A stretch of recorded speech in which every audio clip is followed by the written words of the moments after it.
is, of course, we talked about it this morning with William Clouston, a couple of incidents yesterday down at Parliament Square, a couple of incidents up in Scotland. I was saying this morning, Laura, you may have heard me saying that, I just don't think it's the time, it's not the place.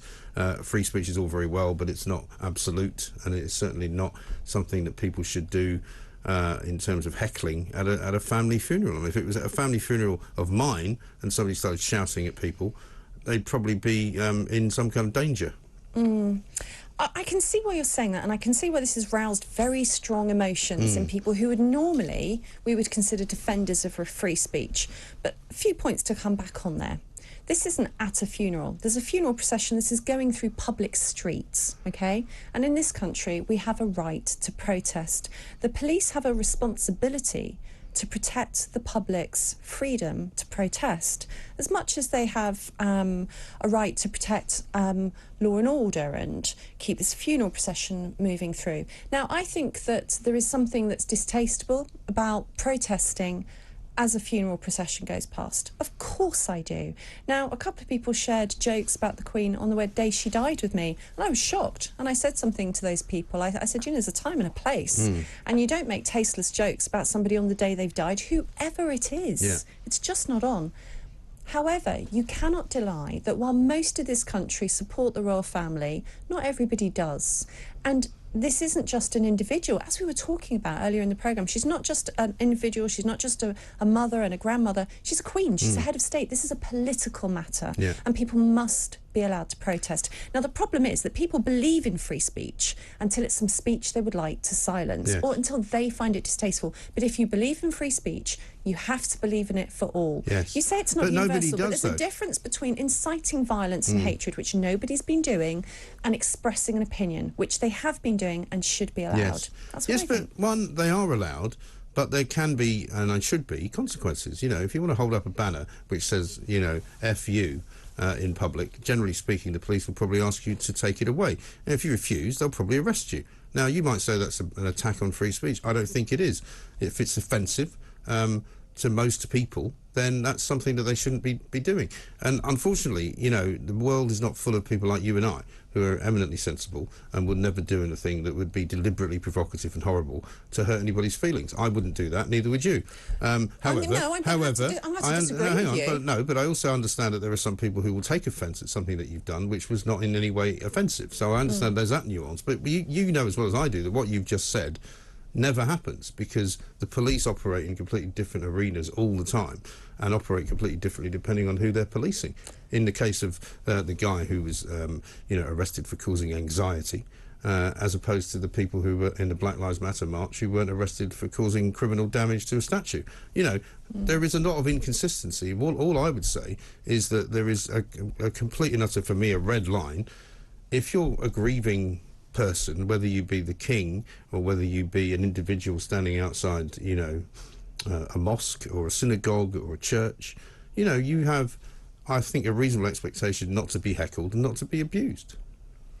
Mike, you talk about being sensible, and normally I consider this studio to be the very home of common sense. But attacking free speech is not sensible, and also saying that people should behave in order not to cause offence is not sensible either. That's a very dangerous path to go down.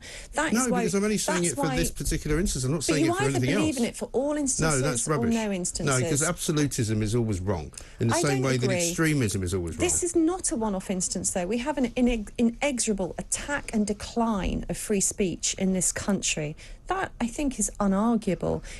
What's interesting now is that some of the people who are saying that those anti-royalist protesters shouldn't have been arrested were totally for anti-lockdown protesters being cleared off the streets. Now, I was at one of those protests, and what I saw was a very deliberate strategy on behalf of the police to create arrests. So they would create a noisy media story. 250 violent protesters arrested. I saw them pick off old and vulnerable people from the back and the edges to build the numbers up. I saw it all work. They tried to arrest me as a member of the press, holding a press card up. Watch it, cheeky. But the point is this also. But we're seeing this attack on protest and free speech in all walks of life. This isn't a single instance. One good thing about this is it's going to open up the debate about what free speech is and what deserves to be protected. Exactly right. But I think you can't.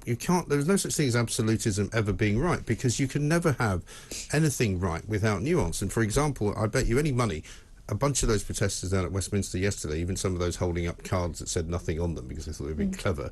I bet if you said to them, you know, is it all right if I'm a bit transphobic to you while we're standing here? They'd probably go, no, you shouldn't be allowed to say that.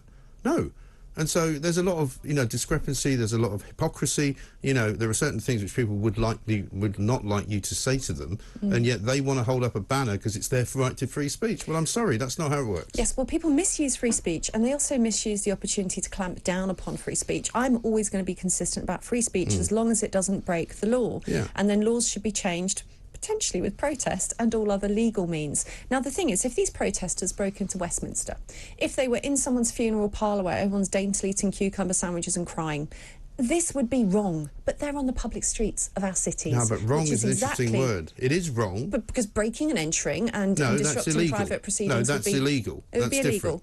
But protesting on the streets of our cities is not wrong. It is illegal. Wrong. Well, no, but it can be wrong while still being legal. And that's my point. And that's where people misunderstand me, because I'm saying, I'm not asking you to make it illegal. I'm not asking you to put a blanket ban on protest. What I'm saying is that if it's wrong because it's tasteless, and it's wrong because it's indecent, and it's wrong because it's disrespectful to people who are grieving, then it's wrong. But do you think they should have been arrested? Yes.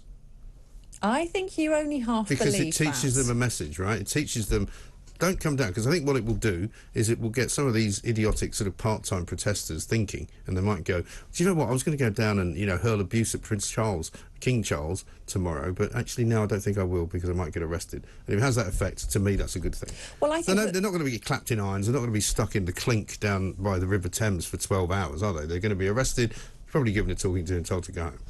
I think some of the people who are more on the left-wing end of the political paradigm and more authoritarian in nature are now noticing that there are too many incursions into free speech. So that's a good thing. It's going to open up the day. I think this is one of the only times you and I have ever disagreed. There must have been others. There must have been others. Scarcely, darling. This is rare but for we're us, not as actually you know. disagreeing, you see, because we are, because I think it was absolutely an overreach for them to be arrested, and people should be allowed the right to protest. So if you think that what was done by that guy shouting at Prince Andrew was not wrong, you must think it was right. I think it was distasteful, and it's not something I would do, but it was not illegal. Was it right? Well, you're going to have to define right. What do you mean by right? Well, the opposite of wrong. I think he was within his rights to do it. But was it right to do? It doesn't matter. He was within his rights to do it. You were the one I don't think people's behaviour should be curtailed according to what I think is right or what you think is right. I think that we should have laws protecting free speech as we do, and there have been incursions into free speech on this occasion and many others recently. Look at the Sarah Everard vigils. Some of the environmental protesting is also...